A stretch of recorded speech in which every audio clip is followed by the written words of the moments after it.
Patris et Filii et Spiritus Sancti.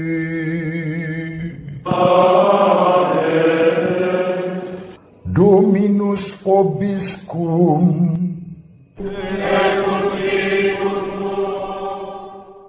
Sahabat peradaban kasih yang terkasih, selamat berjumpa dalam Renungan Harian. Hari ini kita akan merenungkan Injil Markus bab 12 ayat 18 sampai 27.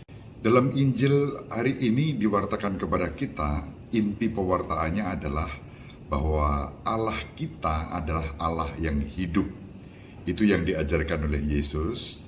Justru ketika Yesus menghadapi serangan atau ejekan dari orang-orang Saduki tentang kebangkitan orang mati.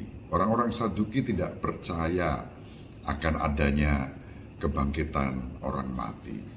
Sementara Yesus sendiri menunjukkan kepada kita bahwa kebangkitan orang mati itu menjadi salah satu puncak karya penebusan dan kemenangan atas kematian itu sendiri.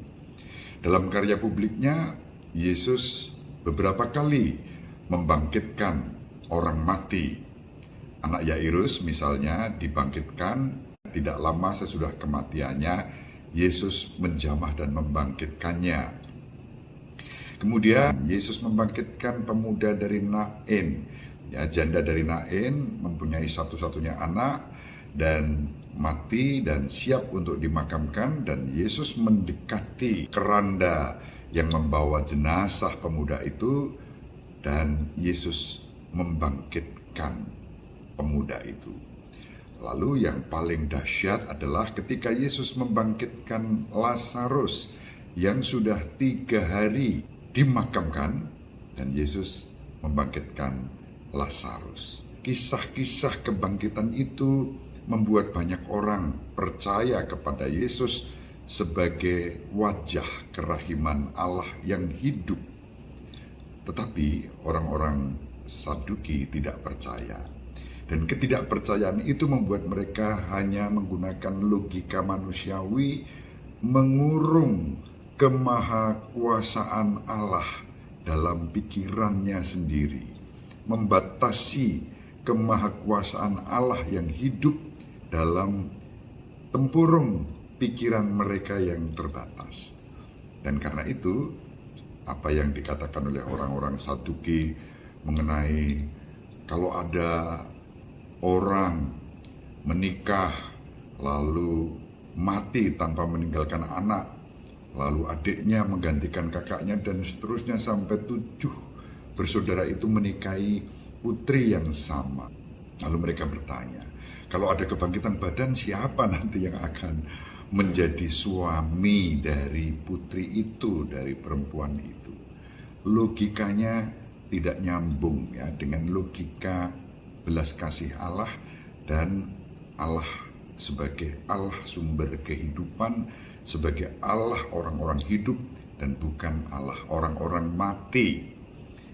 Nah, sahabat yang terkasih, menghadapi serangan atau ejekan seperti itu, Yesus dengan tenang menyatakan bahwa ketika orang sudah dibangkitkan, tidak lagi ada kawin dikawinkan. Mereka yang dibangkitkan itu sudah menjadi laksana malaikat-malaikat di surga yang tidak lagi memikirkan atau berperilaku seperti saat masih hidup di dunia ini. Ada kehidupan baru yang dianugerahkan kepada kita sesudah kebangkitan. Kebangkitan menjadi tanda bahwa Allah adalah Allah kehidupan, bukan Allah kematian. Nah, cara berpikir seperti ini kadang-kadang juga menguasai diri kita. Contoh, suatu kali ada yang bertanya kepada saya, kalau nanti ada kebangkitan orang mati, lalu bagaimana dengan orang yang mati kecelakaan, mati terbakar dalam keadaan tubuh yang hancur, dalam keadaan tubuh yang kosong? Apakah waktu bangkit lalu akan tetap seperti itu? Jawabannya jelas tidak. Ya, dasarnya adalah Injil hari ini. Kebangkitan orang mati membuat kita semua mengalami kehidupan yang baru. Entah bagaimana kehidupan yang baru itu, yang jelas gambarannya ada dalam diri Yesus sendiri. Yesus yang bangkit dari kematian, hadir dengan cara yang baru, tidak lagi dibatasi oleh ruang dan waktu. Itulah sebabnya kalau kita flashback pada kisah-kisah kebangkitan, pasca kebangkitannya, kehadiran Yesus selalu tidak mudah untuk dikenali oleh para murid. Karena apa? Karena Yesus hadir dengan cara yang baru, yang ditandai dengan kemuliaan, yang ditandai dengan kerahiman, yang ditandai dengan keilahian. Dan itulah yang diajarkan oleh Yesus melalui Injil pada hari ini. Sahabat yang terkasih, dengan merenungkan Injil hari ini, apa yang bisa kita petik sebagai bahan permenungan kita yang menjadi kekayaan rohani kita? Pertama-tama kita diajak untuk bersyukur kita mempunyai Allah yang hidup. Allah yang hidup selalu hadir secara baru juga di dalam kehidupan kita. Allah yang hidup membawa rahmat dan damai, berkat bagi kita. Allah yang hidup menjadi kekuatan kita untuk mengarungi sepak terjang hidup ini yang kerap kali ditandai dengan jatuh bangun, suka duka yang menyertai kehidupan ini. Kalau Yesus mengatakan bahwa Allah adalah Allah Abraham, Allah Ishak, Allah Yakub sebagai bapa-bapa umat beriman, itu mau ditunjukkan kepada kita bahwa ketika kita mengimani Allah sebagai Allah yang hidup, sumber kehidupan kita, maka seyogianya, sebaiknya, marilah kita juga menghayati iman sebagaimana diwariskan oleh Bapak Abraham, Ishak, dan Yakub. Dalam segala suka duka, susah payah, jerih payah kehidupan mereka, bapak-bapak bangsa ini tetap terarah kepada Allah dalam ketaatan, dalam kerendahan hati, dalam kegembiraan sebagai pribadi-pribadi yang mengimani Allah sebagai sumber kehidupan kita. Nah, kalau itu yang kita pegang, lalu kita tidak akan pernah menyalahkan Allah. Baru-baru ini ada seorang kawan menanyakan melalui WA, ada seseorang yang karena dia terus bermain judi spekulasi secara online, akhirnya mengalami kerugian sampai ratusan juta. Lalu dia menyalahkan Tuhan.